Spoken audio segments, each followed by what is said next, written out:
Dr. Parker is a board-certified gynecologist at Lexington Women's Care dedicated to providing comprehensive care to women at every stage of life. She earned her medical degree from the University of South Carolina School of Medicine and completed her residency in gynecology at Novant, Novant Health New Hanover Regional Medical Center in Wilmington, North Carolina. During her residency, she gained extensive experience for caring for women of all ages and tailoring care to individual needs, ranging from preventative services to more specialized treatment options. Dr. Parker is also served on the Novant Health committees for graduate medical education and OB-GYN critical care. So thank you so much for joining us. Is there anything that you'd like to add to your introduction or share about yourself? Nothing to add. I feel like that's a very comprehensive overview. I have been out of residency now for about 2.5 years. Just to like give a bit of context on where I am in my career so far. Perfect. So we'll go ahead and get started. I'll begin by asking you some questions and then we'll go on to the case study later. So just to start us off, could you explain what exactly you do in your specialty and what kind of care that OB-GYNs provide? Absolutely. So I am an obstetrician and gynecologist. I am a general obstetrician and gynecologist, meaning I am kind of like the first level of that specialty. So on the gynecology side, we think of that as more of women's health. So outside of pregnancy, annual exams, pap smears, abnormal bleeding, contraception, miscarriage, surgery like hysterectomies, oophorectomies, tubal ligations, etc., and that sort of realm of things. And then on the obstetrical side, we, of course, take care of women throughout pregnancy, from, preconception all the way up to, postpartum and after delivery of the baby or babies in some cases. And yeah, it is kind of like internal medicine for pregnant patients because like no one wants to touch you if you're pregnant. So they always send you to your OB-GYN for literally any and everything. So we do get kind of a vast array of different pathology in pregnancy. Yeah, so thank you so much for sharing that.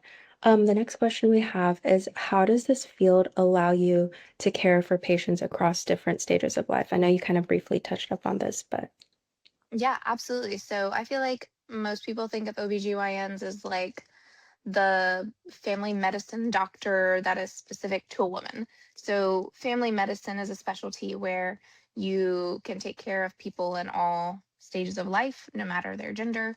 Um, and in OB-GYN, we deal specifically with, female and women's care, whether that be cis or trans. And we take that and see that through from whenever they come for their first visit, all the way to, menopause, postmenopause, if they still require our services or if they present with abnormal gynecologic pathology in those years. right.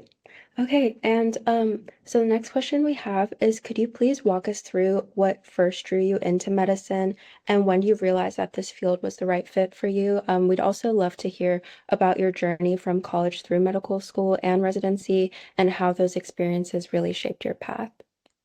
Absolutely. So I feel like this is always a loaded question. So I Yeah. try to keep it concise. Um, but I think for most of my life, I was kind of more in the I don't really know what I want to do sort of category of person. I was not someone who always knew I wanted to do medicine. I knew that I was gifted in science. I was in a science magnet program growing up. And that seemed to be where a lot of my just kind of natural, talent was in learning about science and thinking in a kind of clinical manner. But I also really loved things like music and I loved languages and I was a girly girl. I loved to do, fun things. I don't know. I was all over the place. So When I got to college, and you do have to really kind of focus in on something, I definitely um, really took more of a, okay, I am really good at this one thing. Like, I'm really specifically good at biology. But I have all these other ways that I like to incorporate, my, um, personality and what I'm good at, and to like different ways to communicate science with people. I really like teaching. I really like, performing. I really like kind of a lot of different aspects more than just, okay, clinical bench science, study and research, and, formulating a plan and then enacting it out on, either inanimate scenarios or like in lab simulations and things like that. So it really developed into, well, what is the most logical career for someone who not only likes to learn and study scientific things, but really prefers to apply that to kind of give other people an understanding of what's going on. And I mean, medicine is so clearly that, at its core. It's not just, memorizing a ton of stuff and then not being able to do anything with that information. It's giving that information back to your patients and allowing them to make informed decisions on their health, and also to guide them through that part of, like, of their lives, whatever health point of their life they're in. So when I, got to college, I feel like that really formulated for me. I did take a year off to go to South Korea and teach English right after college, but then came right back out to med school, and just kind of naturally went down that path. I think OB-GYN became my specialty just because, when you're in medical school, you get an enormous amount of exposure to every different type of specialty.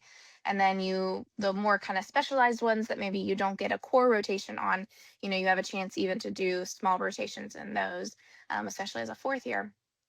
And for me, the only thing that I could see myself at like 3 in the morning being called and woken up to do was like deliver a baby.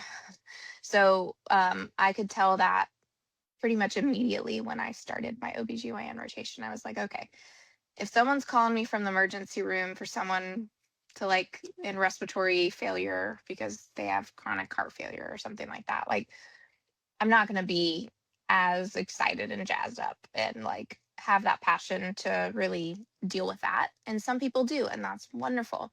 That was not me. I was like, I want to be doing something. I want to be like performing something. So I preferred kind of the a little bit more, I guess, adrenaline junkie route where, if someone wakes you up at 3 in the morning, it's to go catch a baby or, do something exciting. So that's what I ended up doing. And here I am.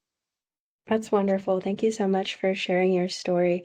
You mentioned going to Korea. Was there like any experiences that you had there that made you really like hone in on medicine, or was it like something more of like something fun that you got to do? Or Yeah, absolutely. It was something that I've had always wanted to do. I was like, I studied Chinese actually in college, not because I, I don't know, I just really wanted to do a different language, and Chinese was it. And I really, really liked learning to the Chinese language. But then I had always grown up experiencing Korean culture, and I really, really wanted to have a chance to go, um, you know, experience that in real life, not just like what dramas show you, or, um, what I got from my friends, even though that was great and such a wonderful introduction. I really wanted to experience it for myself.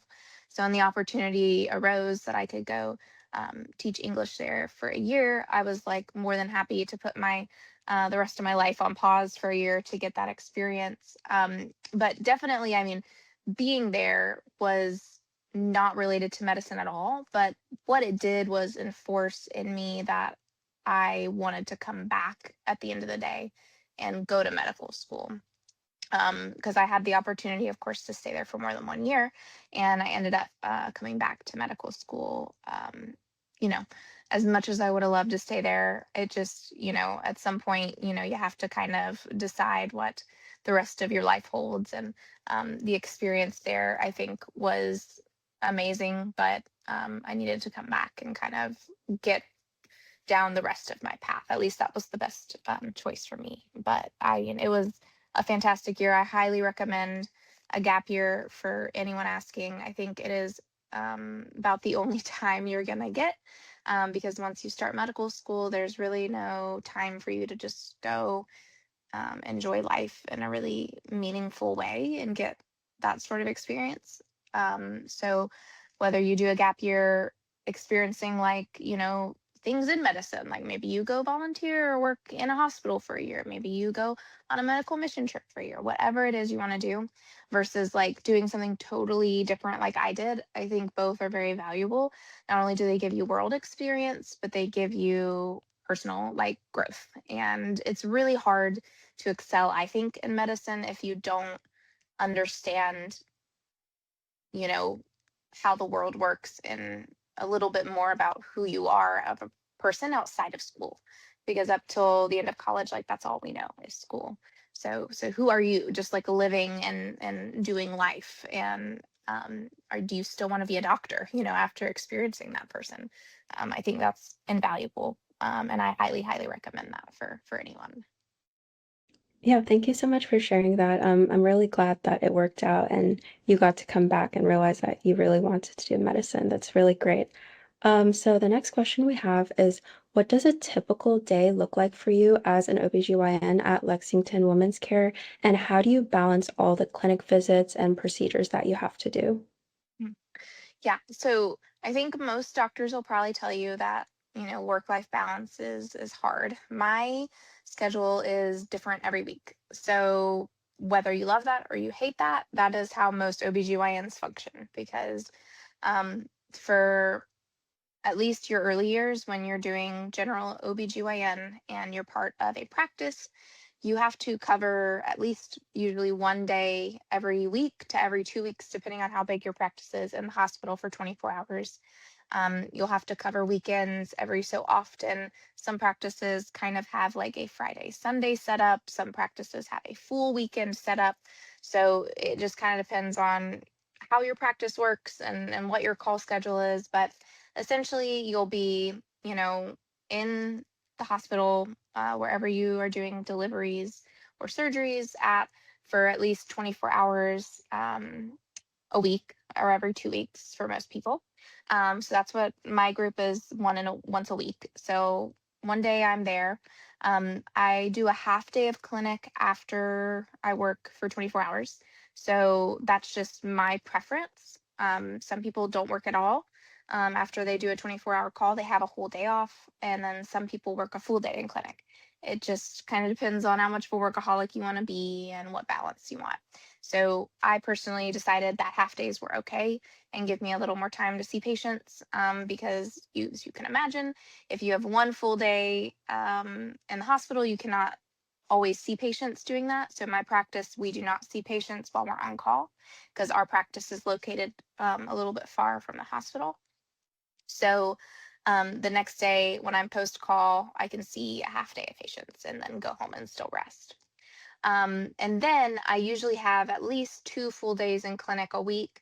And then Fridays for us are always half days. And usually I do surgeries on Fridays if I have surgeries scheduled, um, which I typically have like 1 to 2 Fridays a month where I'm doing, like my bigger surgeries. So my hysterectomies. And then I typically do my smaller cases. So my hysteroscopies, my tubal ligations, LEAP procedures, I'll do those on a Tuesday. Now, some OB-GYNs, and this is really important to note, will do procedures in office. So they'll have an office procedure day. I've done that a little bit in residency, but most of the time I do my procedures in the OR, and I do them all pretty much in the OR now, except for like biopsies, which I still do in the office. But anything else I do in the OR, and that is just a practice preference. When I came into my practice, that's how they did it.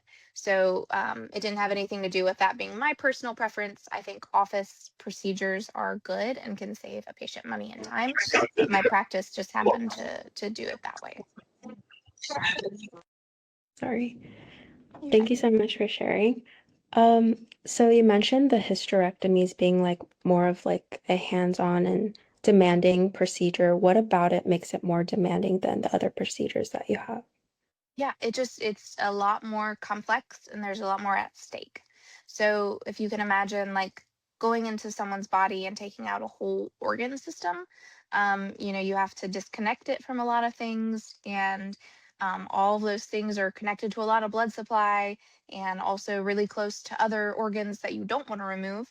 So it's a lot more involved in terms of the amount of care to your anatomical relationships, maybe than some of our other more minor procedures are, where they're a little more straightforward. There's not as much variation from person to person in the anatomy, and you're not, going to lose as much blood during those other procedures. That makes sense. Thank you for discussing that. What do you enjoy the most about working, what you do in the women's health across different life stages? Um, I mean, probably changes week to week. I know that sounds crazy. I think when you like most of the aspects of the patient population you take care of, you have tough days and you have tough weeks. Maybe you get a couple bad GYN consults where you feel like you could have done something better, or you have a complication after surgery and you're like, "Ah, I don't want to do surgery anymore." Or and then you're like, oh yeah, and I love obstetrics. I get to take care of babies, or I don't take care of the baby per se, but like the fetus and the mom, and I get to do fun, happy things, and I don't have to deal with sad patients and sick patients, because most pregnant patients are a lot healthier.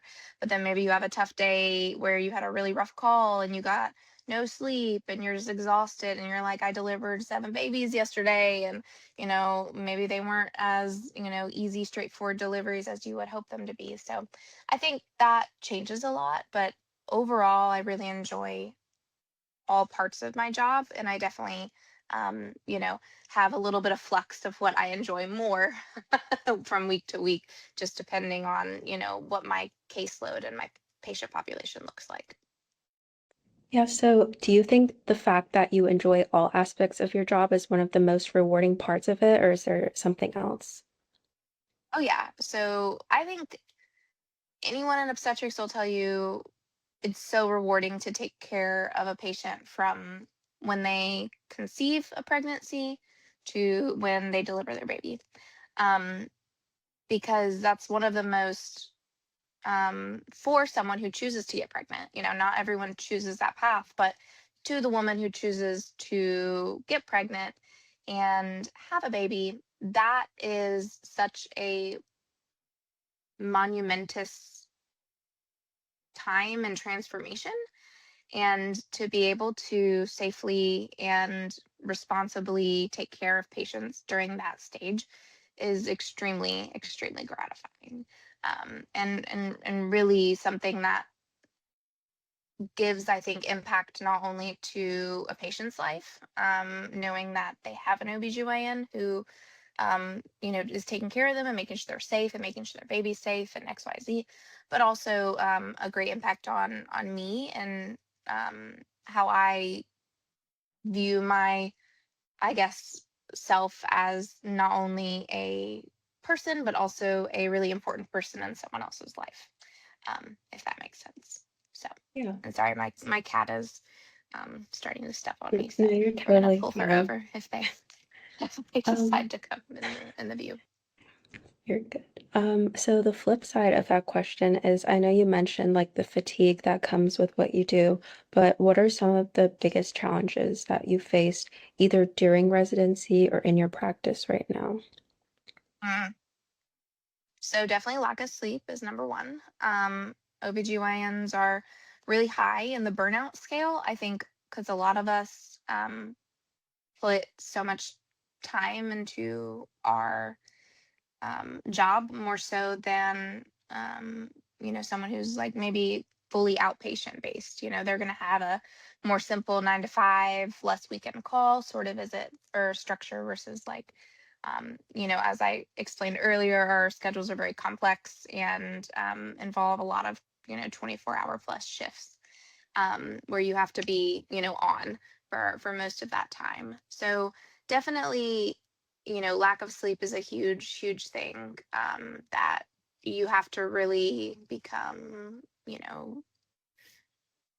very, I guess, adept to.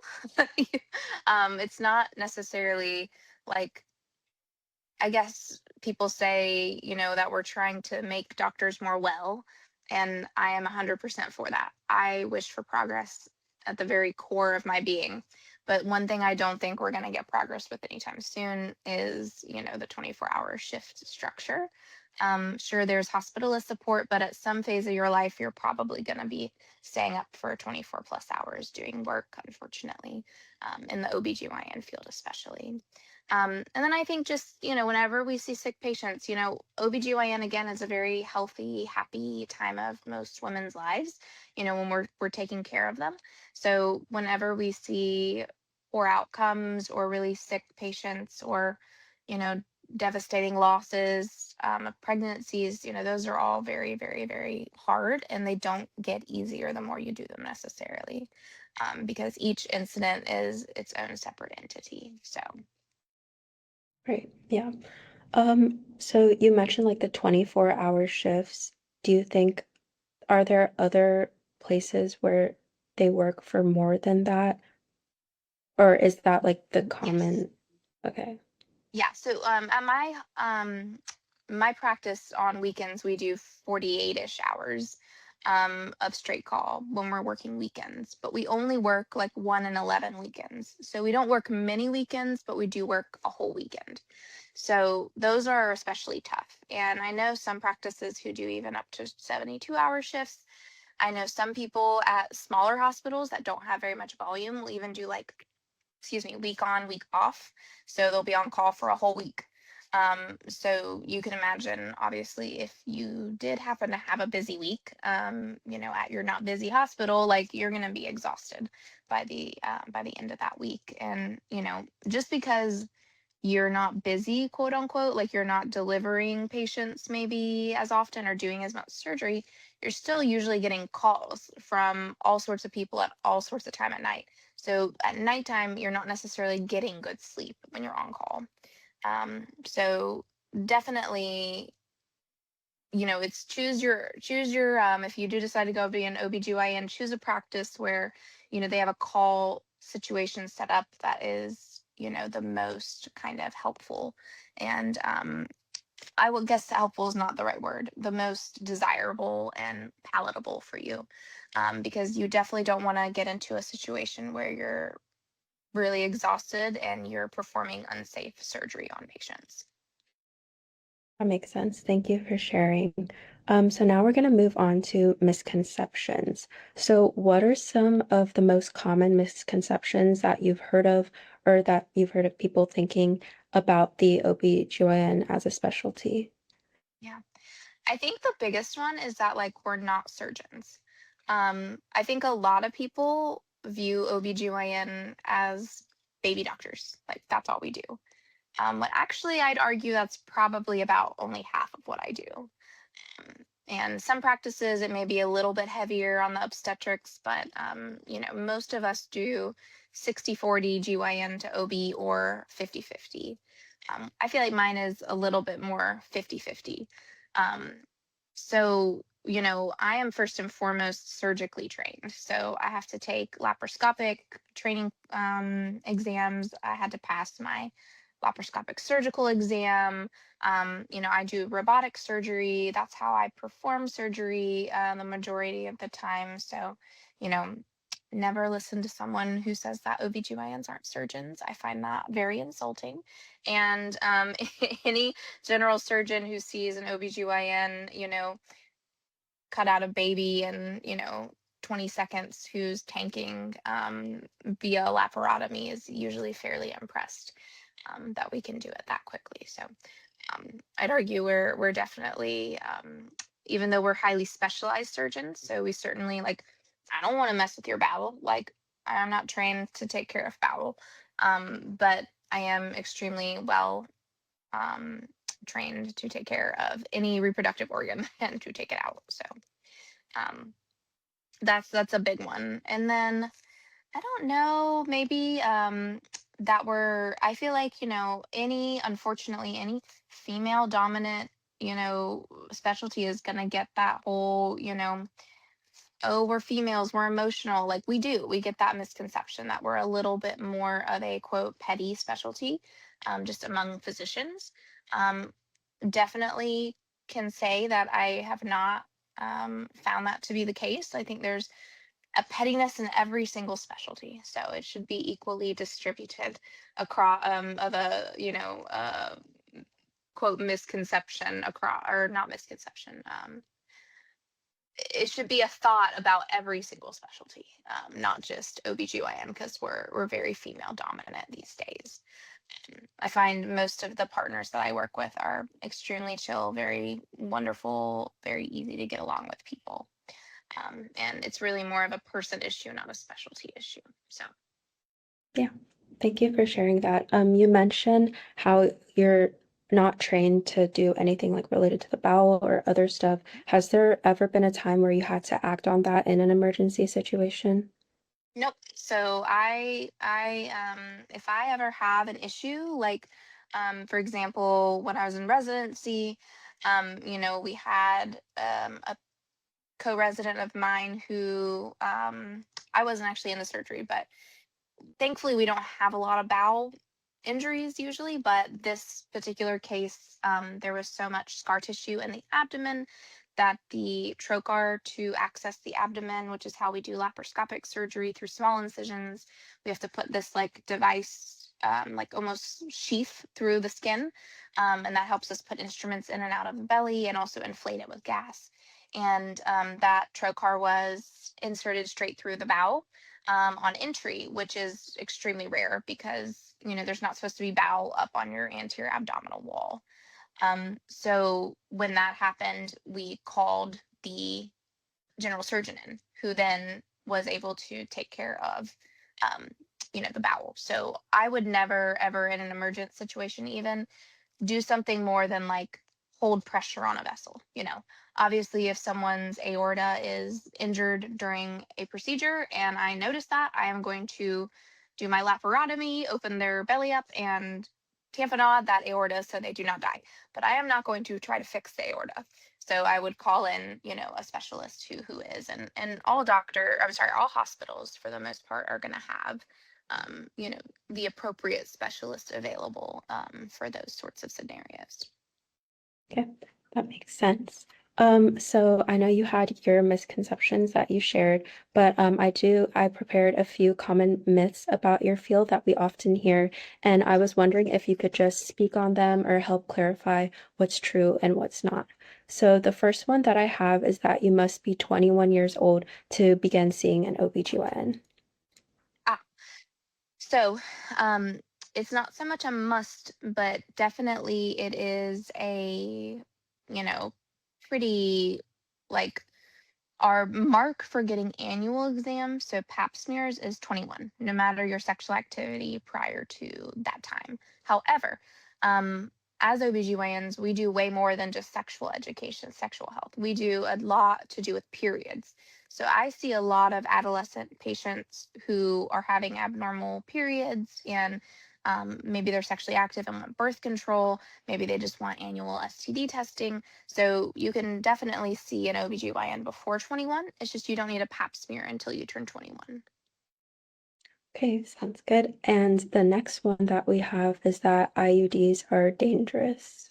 Ah, wonderful. I love the IUD talk. So I definitely not dangerous. So IUDs are not only a wonderful form of birth control, contraception, but they're probably, for me, I more often put them in for menstrual control and to help with abnormal or heavy periods.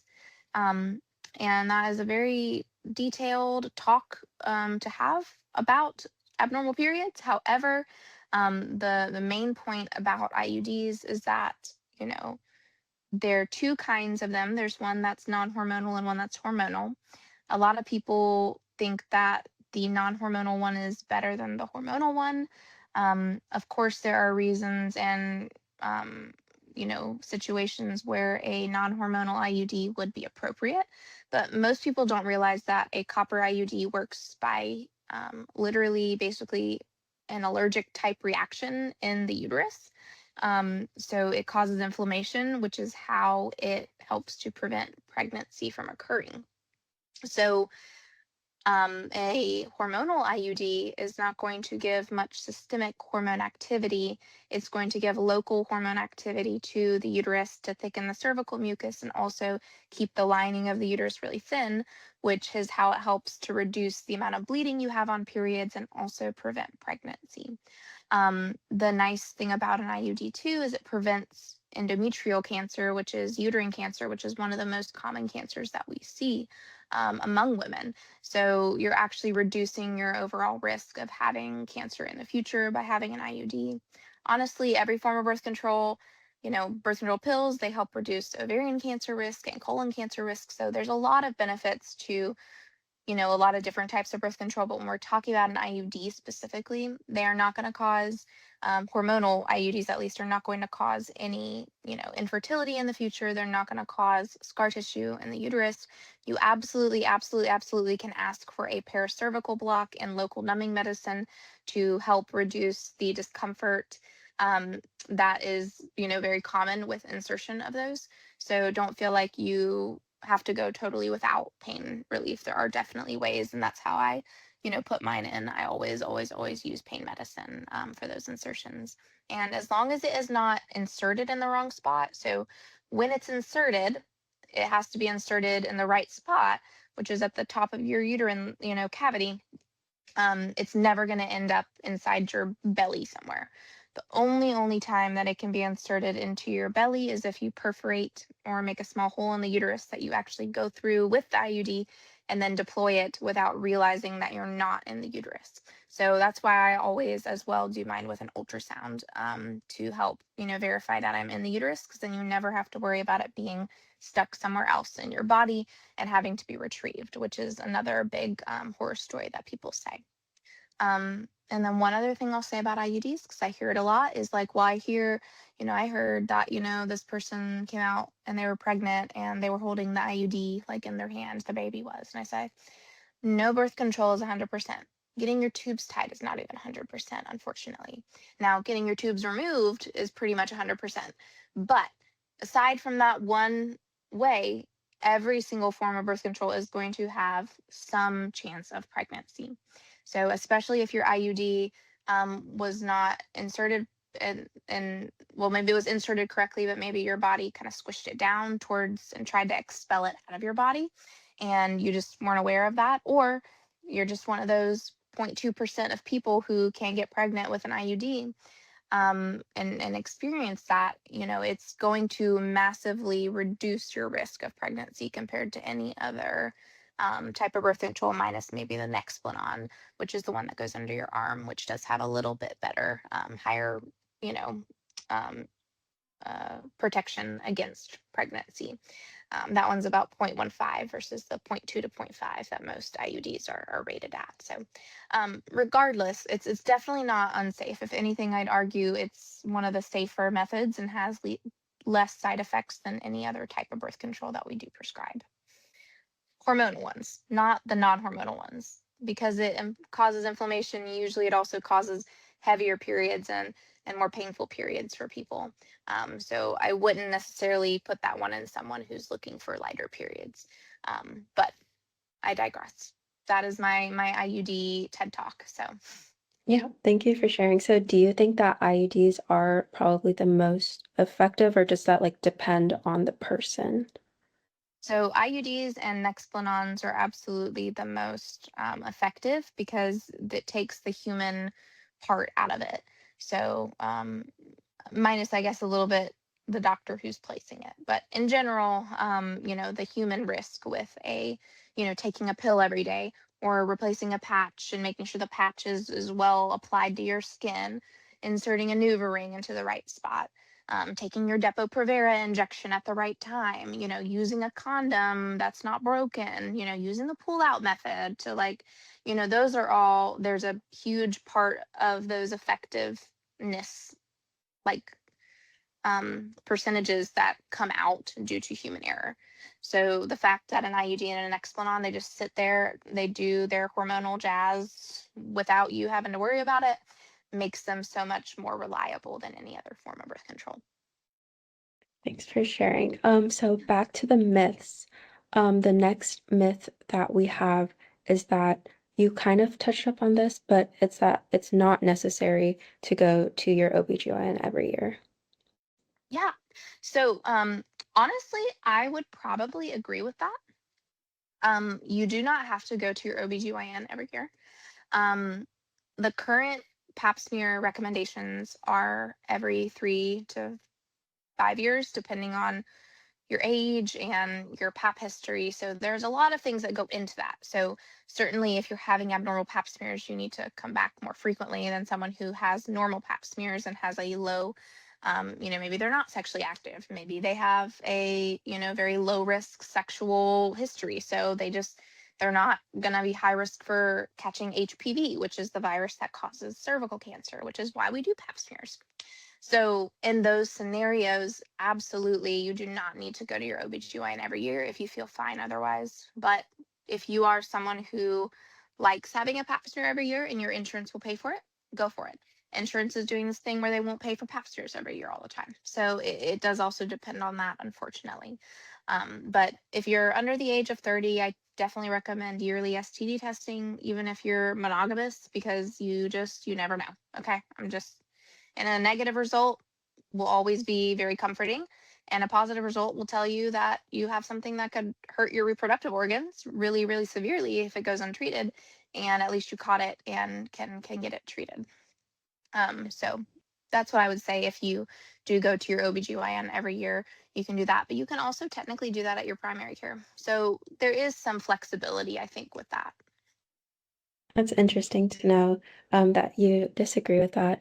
And so the last and final one, or that you agree with that, sorry. Mhm. The last and final one that we have is that gynecological issues are rare and uncommon. Oh, so yeah, definitely not true. So I think probably, 80% of women at some point have experienced some sort of issue that made them want to go to an OB-GYN, whether that be menstrual irregularity, whether that be pregnancy issues, infertility, STDs, urinary tract infection, vaginal discharge, wanting to get on birth control, menopausal symptoms. There's just full gambit. And that's why I think we even created the field of OB-GYN, because it was way too much for just a primary care doctor to want to take care of when they're also taking care of, men and all of these chronic issues that come along with, life and aging. They were like, we can't handle all of that stuff as well. So it became its own specialty because it is so specific to women, a lot of those issues. And so I think all of us have probably had one of those gynecologic issues at some point of our lives. Even if we're in our teenage years, most people have had at least some sort of issue. Yeah, so thank you for speaking on all of that. The next thing is that OB-GYN can obviously be very demanding. So how do you personally maintain balance outside of medicine in your life? Yeah. So my first and foremost is I have my cats, and my cats are a huge, huge, huge activity outside of my life, and remind me that there are, you know, things in my life that I don't always have to be a doctor for. I can be like a person for. So that keeps you really grounded if you have something to take care of outside of medicine. Absolutely, of course, I know people who are single and maybe don't have pets, always hobbies or friends, and making sure that you have touched grass, as they say, outside. Like there's a world outside that you don't have to just be a doctor all the time. Like you can give yourself a rest. And that is so, so, so, so vital to helping reduce burnout. Because, I mean, if all you think of yourself is as a doctor, in my opinion at least, that's not a sustainable way to live your life. At the end of the day, you are much more than a doctor. You're a person too. So you have to give yourself grace and give yourself the compassion that you give to all your patients. And when your patients come to you and talk to you about stress, you talk about all these things, and you don't do those things at home. That seems pretty hypocritical to me. So that's a huge thing that I've always stood on, is, making sure that you voice concerns if you are tired and burnt out. Reduce your workload if you can, if you are going through tough times, and then make sure you always have a life outside of work, whether that be with a family and pets and, whatever, or just hobbies and, something to do with your spare time when you're not at the hospital. Yeah, so do you think there's like a lot of flexibility, or at least more or less flexibility in your field if you ever experience that burnout? Um, it's hard because I don't think medicine is a very forgiving or flexible field as it stands today. But what I'm really excited about is the younger generation of doctors who are coming up with more of a wellness focused, I'm a human mindset, instead of kind of an older mentality, which was very based in work, work, work, which is, of course, honorable. Like, I love that, we have had in the past, doctors who have only wanted to be doctors, and that worked for them. But I think that what gets lost in that is that that's not how everyone can function. And that's why doctors have such high suicide rates and, are so vulnerable to imposter syndrome and feeling inadequate. Because if all you are is a doctor, then any little mistake can set you over the edge, because all of a sudden you feel like you've lost your core self and your core sense of being. So I think it's very, very refreshing to see residents unionize. I think it's been really, really, really refreshing to have restrictions on work hours. And I do think that once you become an attending versus a resident, your work hours do get a lot better traditionally. Now, some specialties I find that might not apply to. I can only speak for OB-GYN, and I certainly feel like my workload, in terms of total hours that I work a week, is better now than it was when I was a resident. But my residency program was actually, honestly, really great in terms of work-life balance. We had at least two golden weekends, meaning 2 weekends a month where you didn't work, which is pretty rare for a lot of residency programs. So I think I was really lucky to have as much flexibility and freedom in residency as I got. And I think I'm also really lucky with my job now that it gives me a lot of flexibility in terms of control over how many patients I see and my hours, because I know not all jobs are like that. So again, it's one of those things where you really have to be conscientious and think about what's important to you. Like, how many hours can I work and still be healthy, safe, and happy with where I am in not only my job but also my personal life. And you have to make sure that your job fits into that, not that you fit into your job, in order to really maintain that long-term happiness. Thanks for sharing. It's really great to know that your residency and your job now has really allowed you to have that flexible schedule. So you've mentioned a lot of small pieces of advice through this webinar, but is there anything else that you would like to add to give to students who are considering OB-GYN or are still exploring other specialties? Yeah, I think what I wish, someone would have maybe emphasized more to me. I think there's two things that come to mind, because I think I was very naive at the same time as being very optimistic about becoming a doctor. I said all these wonderful things about what led me to medicine, but when I got to medical school, I mean, it was tough. And it was a time in my life where I had to really relearn and change not only how I study, but also like my entire vocabulary and, like database of information had to be completely transformed in 4 years. And if you don't understand things like what work looks like in a hospital, or if you're interested in a certain specialty, what work looks like in that specialty, you actually are at a pretty big disadvantage when it comes to actually learning about medicine. Because, if you don't understand what even the basic doctors do and what different specialties exist and how they function together in a system, it's honestly a big part of learning medicine is like what kind of doctor does what thing and why there's not just a doctor that does everything, because the amount of information is just too vast for one person to know everything. And that's why specialists exist.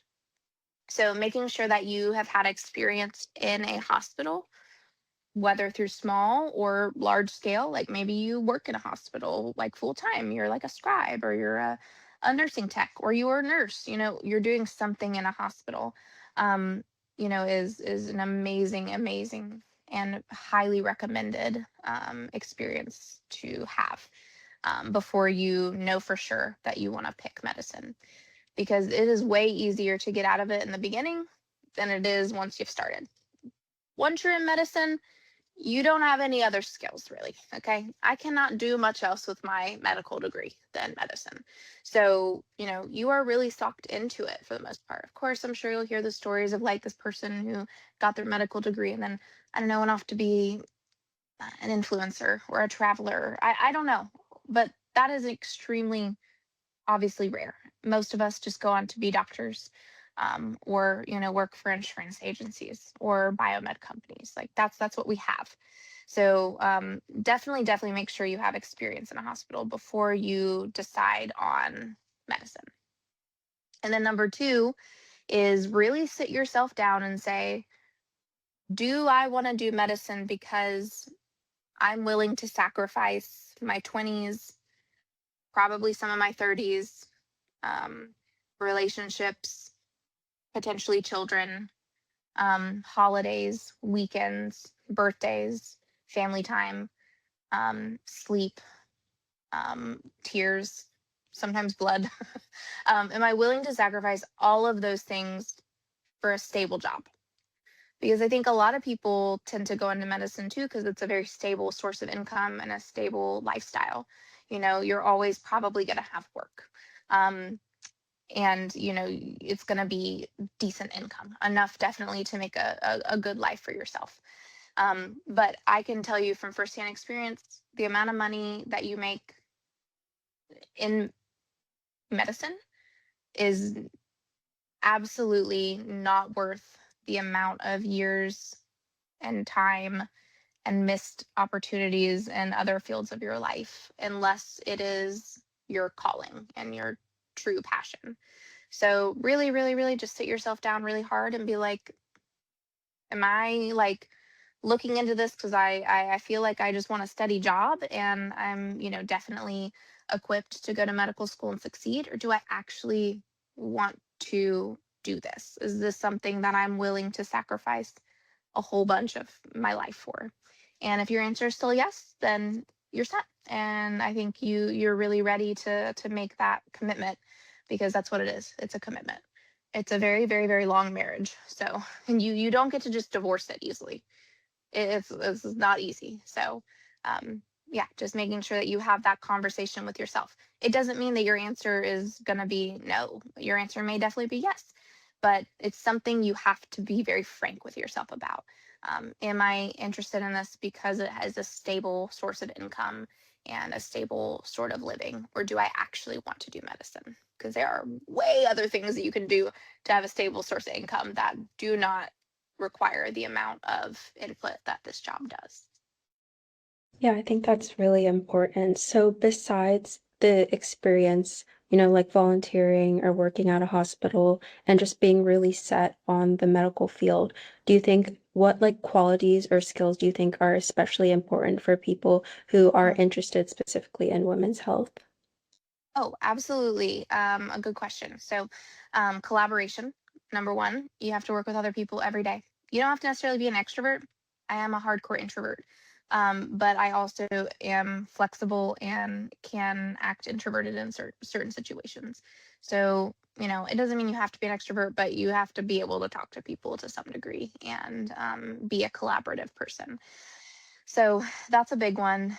Compassion, you have to care, and you have to really put a lot of thought and sensitivity into how you not only approach situations and talk to people, but how you make your care decisions. Of course, medicine is an evidence-based specialty in its kind of ideal form, but I think that you also have to have a lot of care and compassion of how you communicate that evidence to your patients and how you use that evidence to guide your plans for people.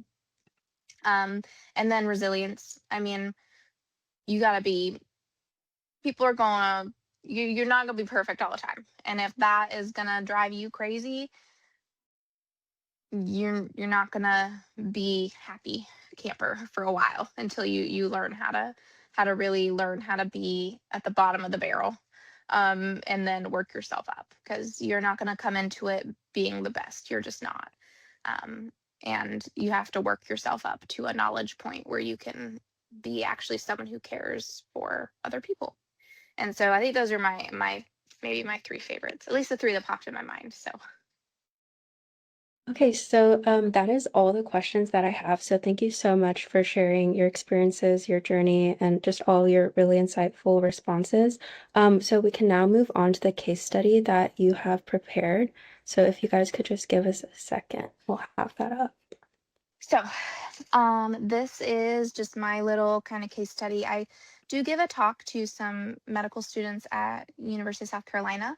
I have for the last 2 years, and I did a little bit of case study for them. Now, I picked an actual patient of mine.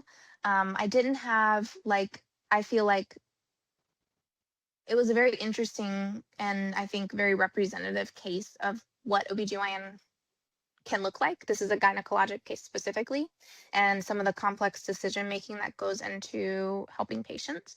However, I also recognize that, you know, this may be a little bit complex. So if I'm giving it to medical students versus pre-med, so I tried to also make it accessible. But certainly, if anyone has any questions and wants to, I don't know, type them in or has any concerns, just let me know, and I'm happy to clarify anything. But anyways, this was a patient of mine. She was 47 years old, and she came into clinic with a complaint of heavy menstrual cycles. They were monthly, so they were regular.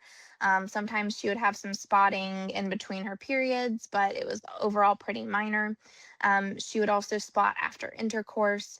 Of note, she was a Jehovah's Witness patient and would not accept any blood products, which always, always, always complicates patients when they are having heavy menstrual cycles because of the anemia that's usually associated there. So more on that and why that's important later. But so for her past medical history, she had known hypertension, which is what HTN stands for. She was obese with a BMI of 43, and she did have a history of deep vein thrombosis, and was on Eliquis.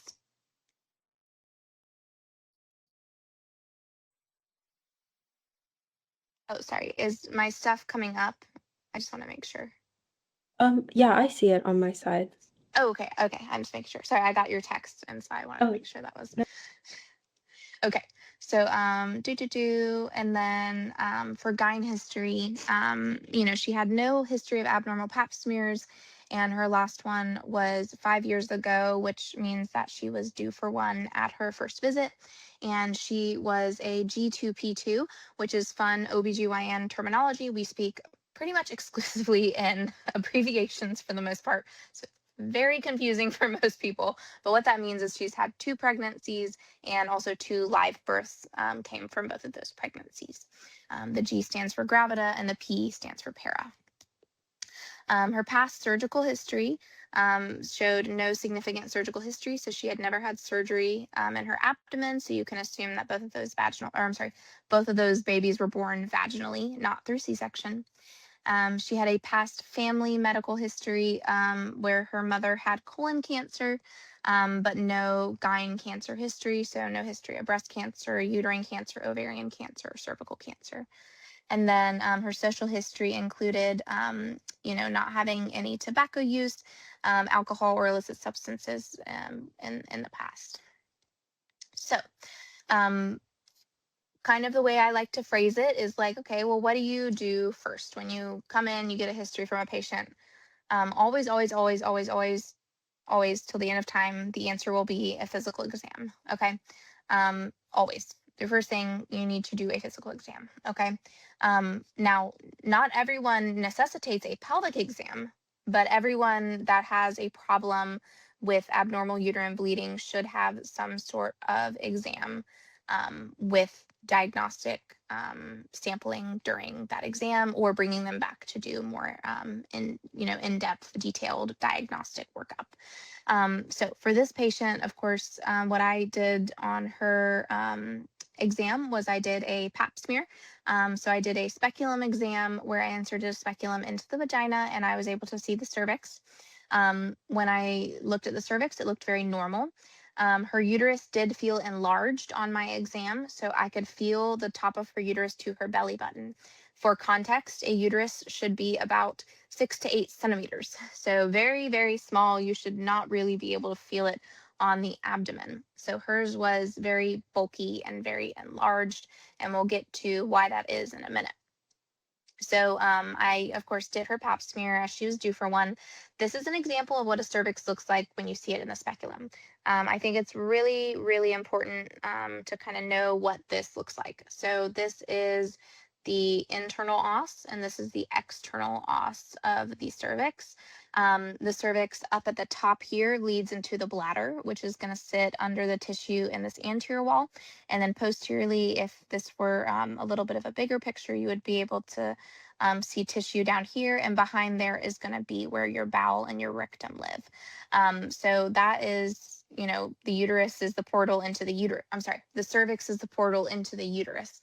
So this is what you're looking at. And when you're doing a pap smear, you're actually looking for evidence of precancer or, God forbid, cancer in the cervical tissue.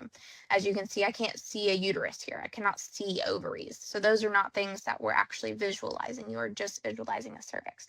And the pap smear is just getting cells from the surface of the cervix and then a little bit from the internal part of that cervical os to check for any abnormal cells or any signs of HPV, which of course, human papillomavirus is the virus that can cause cervical cancer.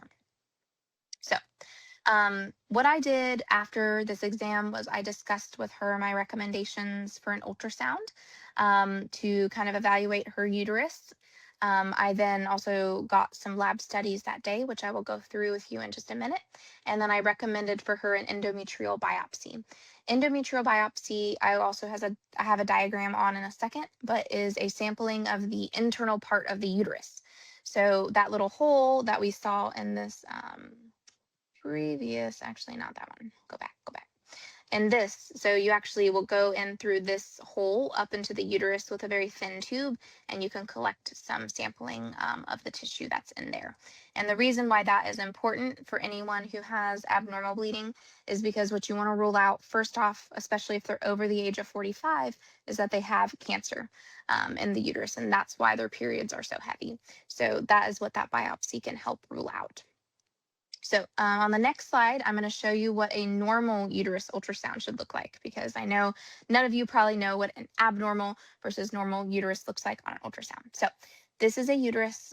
This outline with kind of this darker gray here is going to be your muscular part of the uterus. And then this internal brighter part is going to be the lining of the uterus. So this ideally is going to be pretty thin.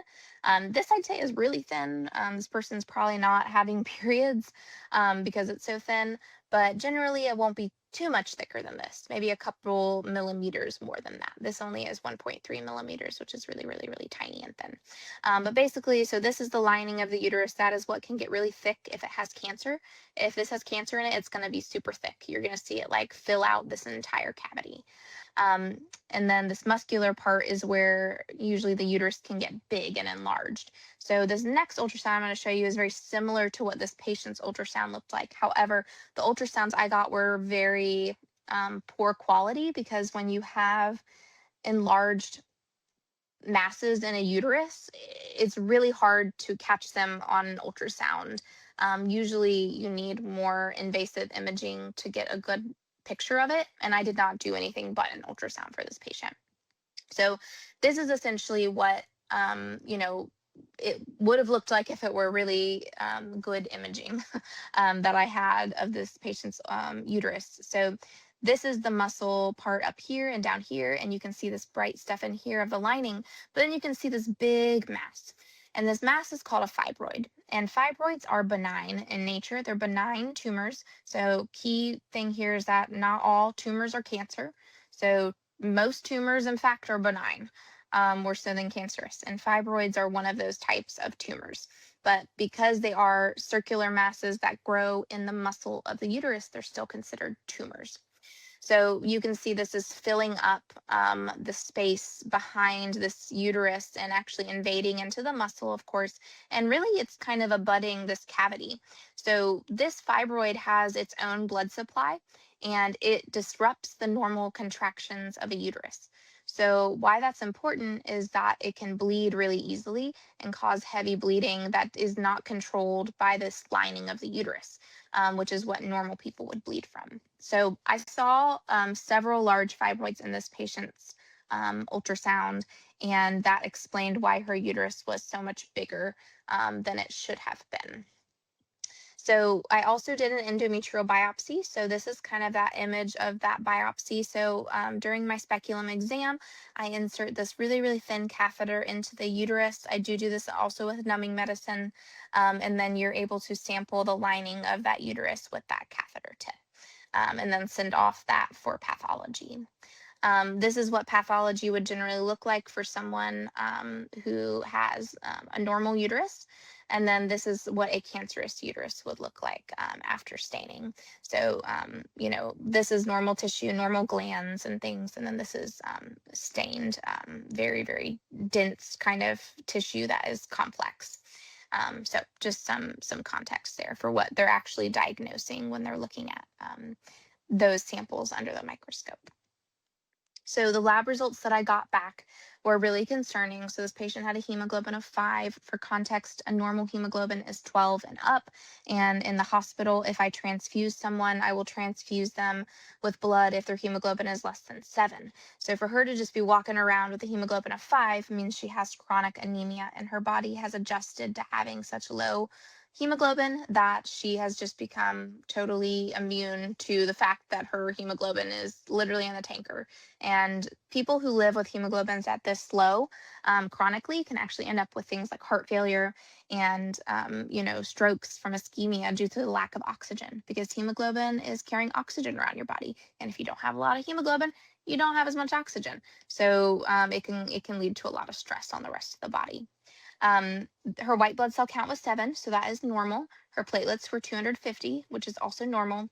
Her thyroid hormone, her TSH kind of screening test, was normal at 2.45. That's important to note because abnormal thyroid studies can also lead to abnormal menstrual cycles. So I always check a thyroid. Her pap smear was normal, so that's what NILM means, and then her HPV was negative. Her endometrial biopsy showed secretory endometrium, which is the type of endometrial tissue or uterine tissue that you get right before you're about to have a period. So it's normal tissue, it's just in the second half of her menstrual cycle. And then her GCCT, which is her gonorrhea chlamydia testing, was also negative. I always check that on everyone who comes in with bleeding in between their cycles, especially because that is a big cause of that. So some things that I need to consider in this patient were the fact that she was a Jehovah's Witness with severe anemia because she does not accept blood products. So, in a normal person who, I shouldn't say normal, that sounds really, really terrible, but in someone who does accept blood products, I would obviously give them or recommend a blood transfusion should their hemoglobin be this low. Since she would not accept blood products, I recommended a couple things to try to get her body to naturally produce its own blood. We recommended stopping anticoagulation temporarily. If you remember, she has a history of blood clots in her body, so she is on lifelong anticoagulation. So I recommended stopping that because if she's not on anticoagulation, at least her body will not lose as much blood if it were to have a period, shortly after when I saw her. Next, I recommended starting on a medication called Depolupron, which is a GnRH agonist. So I put this little diagram here to just kind of give you guys a visual of what that does. GnRH agonists will actually decrease the receptors that are in the pituitary that respond to the normal GnRH that we produce. And that is actually because in general, the menstrual cycle is a pulsatile release of these hormones. So it doesn't have it every single day necessarily. You have some bursts in one day and then none the next day, and then a burst and then not a burst. So when we give a bunch of GnRH at one time, it overloads and desensitizes the pituitary so that it doesn't want to actually get any more of that GnRH. And what that does is it decreases the hormones that act on the ovary to cause them to ovulate. And if your ovaries are not ovulating, you're going to decrease your estrogen and you're going to decrease the amount of periods that you have to hopefully actually totally eliminate the period process. So this is really nice too because fibroids respond to estrogen.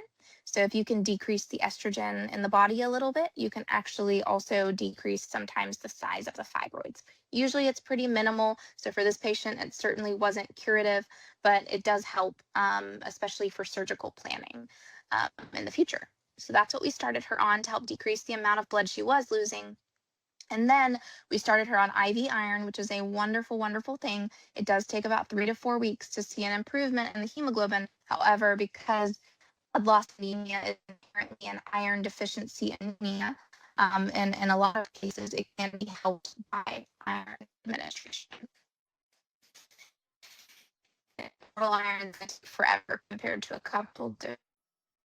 So we did that, and then we moved on to hematology is blood doctors, and they recommended her to have filgrastim, which is a medication to help stimulate your myeloid cells, so the stem cells that make blood.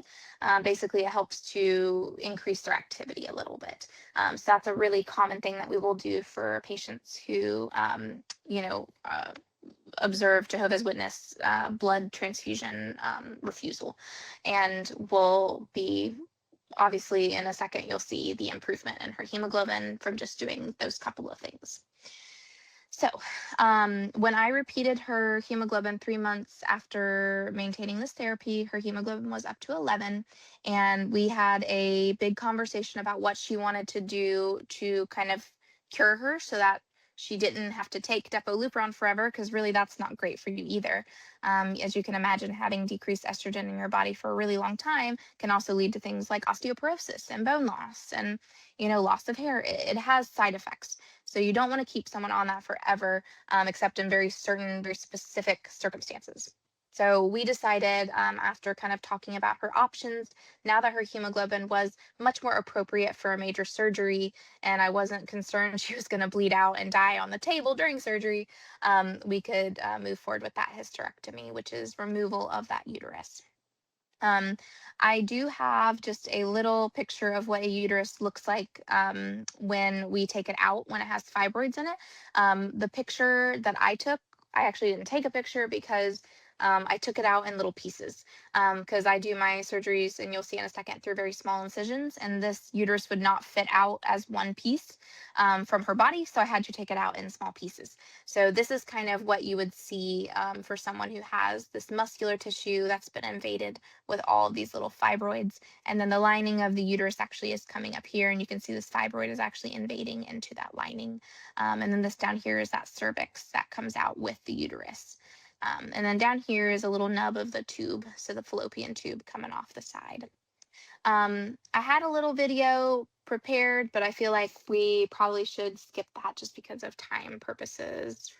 But I do highly recommend, if you want to look up, it's easily accessible on YouTube. Just look up robotic assisted hysterectomy, and you'll kind of get an idea of what a robotic surgery looks like. They're very, very cool and interesting surgeries. Really, you can look up robotic assisted any type of surgery, and you can pretty much do it. But hysterectomy specifically is, of course, what I do. So I think it's the coolest, but it is a very good one to see. And there is one called the 18-minute hysterectomy, where a really, really experienced physician does a very straightforward hysterectomy in 18 minutes.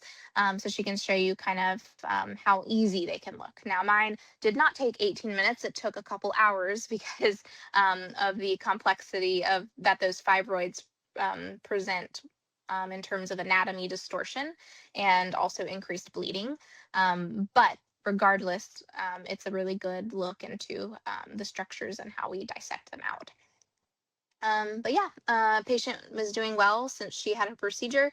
I have not seen her in the last year, but her bleeding, when I saw her last, resolved, and she's now back on her blood thinners and has not had any blood clots. So she is doing well. Um, these are just a couple of resources that I got for some of those pictures that I did show in this presentation. And then I just have some cute pictures of my kitties because I love to show them off. They're all named after different types of foods. Peanut is my senior. She's my little orange girl here. This is Miss Olive, who is the sister to Fig, who is my most affectionate cat. He is a little bit of a attention hog. And then we have Ube, who's my rag doll, who has an attitude. So I thought that picture was very fitting. So anywho, any questions? I guess probably not, since we're kind of in a PhysiLink zone, but if you do have any questions, just let me know. Yeah, thank you so much for sharing such an in-depth case study, and also your cats as well. I learned a lot, and I'm sure our listeners definitely did as well. So thank you so much, Dr. Parker, for answering all the questions we had for you today and for taking the time to share your experiences. We really appreciate your thoughtful perspective on both your journey and your field. And for those of you guys who are listening, if you have any additional questions, feel free to submit them onto our website, and Dr. Parker will be able to answer them hopefully by the end of the month or soon. A recording of this webinar will be made to our YouTube channel and podcast very soon. As always, feel free to reach out to our PhysiLink team through the contact listed on our website. And on that note, thank you for attending. Thank you so much, Dr. Parker, for being here, and we hope you have a wonderful rest of your evening.